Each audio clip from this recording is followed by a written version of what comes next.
Dear students, ഒരു question നോക്കാം. പൊതുവെ ക്വസ്റ്റ്യൻ ഒക്കെ കാണുമ്പോൾ തന്നെ കുട്ടികൾക്കൊരു പേടിയാവും. But it's a small piece of cake.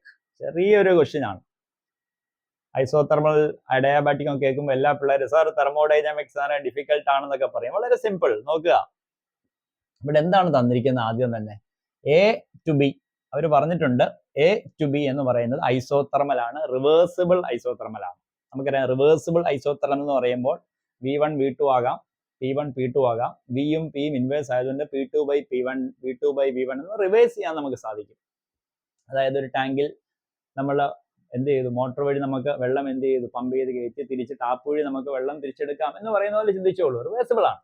Volume നമുക്ക് എന്ത് ചെയ്യാം, പ്രഷർ വേരി ചെയ്യുക വഴി മാറ്റാൻ സാധിക്കും. രണ്ടാമത്തെ നമുക്ക് തന്നിരിക്കുന്ന റിവേഴ്സിബിൾ അഡയാബാറ്റിക് എന്നാണ്. എ ടു സി എന്ന് പറയുന്ന പ്രോസസ് അഡയാബാറ്റിക് ആണ്. അഡയാബാറ്റിക് എന്ന് പറയുന്നത് നമുക്ക് എല്ലാവർക്കും അറിയാം. അതായത് കോൺസ്റ്റന്റ് ഹീറ്റിലാണ് ആ പ്രോസസ് നടന്നത്. നിങ്ങൾ കേട്ട് കാണും PV raise to gamma is a constant എന്നൊക്കെ കേട്ട് കാണും. അഥവാ P1 V1 the whole raise to gamma equal P2 V2 the whole raise to gamma എന്നൊക്കെ കേട്ട് കാണും.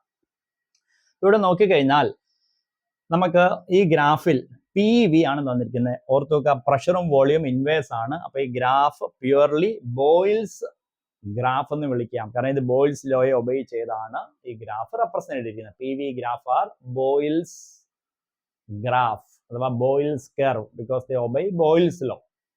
ഇവിടെ നോക്കിക്കഴിയും magnitude of work done from A to B. എയിൽ നിന്ന് ബിയിലേക്ക് ഒരു വർക്ക് ചെയ്തു. ആരാ വർക്ക് ചെയ്തത്? ഈ പറയുന്ന ഗ്യാസ് വർക്ക് ചെയ്തു. ഏത് പ്രോസസ്സിലൂടെ? Reversible isothermal. ഐസോതെർമൽ എന്ന് പറയുമ്പോൾ തന്നെ നമുക്കറിയാം ടെമ്പറേച്ചർ റിമെയിൻസ് എ കോൺസ്റ്റന്റ് അഥവാ ടെമ്പറേച്ചർ ചേഞ്ച് എന്ന് പറയുന്നത് 0 ആണ്. അഥവാ TA-യും TB-യും എന്തായിരിക്കണം? TA-യും TB-യും എന്തായിരിക്കണം? ഡെൽറ്റ T0 വരണമെങ്കിൽ ഈക്വൽ ആയിരിക്കണം.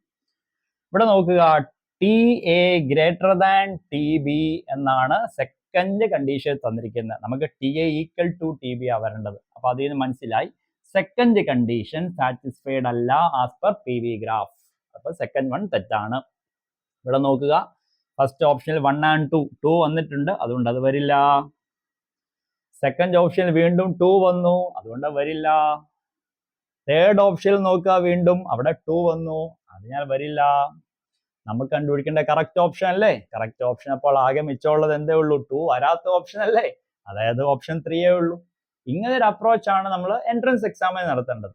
സ്കൂളിലൊക്കെ എക്സാം ആകുമ്പോൾ നമ്മൾ ഈ കർവ് അറിഞ്ഞു വെച്ചിരിക്കണം. അഡയാബാറ്റിക് ആകുമ്പോൾ കണ്ടീഷൻ സാറ്റിസ്ഫൈ ചെയ്യണം എന്നുള്ള അറിഞ്ഞു വെക്കുക. അതായത് ഈ പറയുന്ന volume at the B must be equal to volume at C എന്ന് ഓർത്തുക. കാരണം വോളിയത്തെ കോൺസ്റ്റന്റ് ആക്കി വെച്ചുകൊണ്ടാണ് അവിടെ എന്ത് ചെയ്തത്? അഡയാബാറ്റിക് പ്രോസസ് കോൺസ്റ്റന്റ് ഹീറ്റിൽ നടന്നത്. അങ്ങനെ വരുമ്പോൾ ഉറപ്പായിട്ടും പ്രഷർ കൂടണം. അവർ തന്നിട്ടുണ്ട് PB is greater than PC തന്നിട്ടുണ്ട്, VB is equal to VC തന്നിട്ടുണ്ട്. ആ കണ്ടീഷൻ സാറ്റിസ്ഫൈ ചെയ്യുന്നുണ്ട് തേർഡ് വൺ. ആയതിനാൽ തേർഡ് വൺ എന്ന് പറയുന്നത് ഗ്രാഫിക്കലി കറക്റ്റ് ആണ്. ഫസ്റ്റ് വൺ നോക്കുവാണെങ്കിൽ ഐസോതെർമലിൽ നടക്കുന്ന വർക്ക് എപ്പോഴും അഡയാബാറ്റിക്കിൽ നടക്കുന്ന വർക്കിനേക്കാൾ കൂടുതലാണ്. ഈ രണ്ട് കാര്യം ഓർത്ത് വെച്ചാൽ മാത്രം മതി. Isothermal work greater than adiabatic. Isochoric work ഈ 0. കാരണം എന്താ? വോളിയം ഇവിടെ എന്താണ്? കോൺസ്റ്റന്റ് ആണ്. അപ്പൊ ഈ പ്രോസസ്സിൽ ഐസോകോറിക് പ്രോസസ് നടന്നു, വർക്ക് 0 ആണ്. അപ്പൊ ഫസ്റ്റ് ഓപ്ഷനും തേർഡ് ഓപ്ഷനും കളക്റ്റീവായിട്ട് നമുക്ക് തന്നിട്ടുള്ള കണ്ടീഷനിൽ ശരിയാണ്. അത് രണ്ടും കൂടെ ചേർന്ന് വരുന്ന എവിടെയാണ്? Option 3. So option 3 is our answer. Thank you.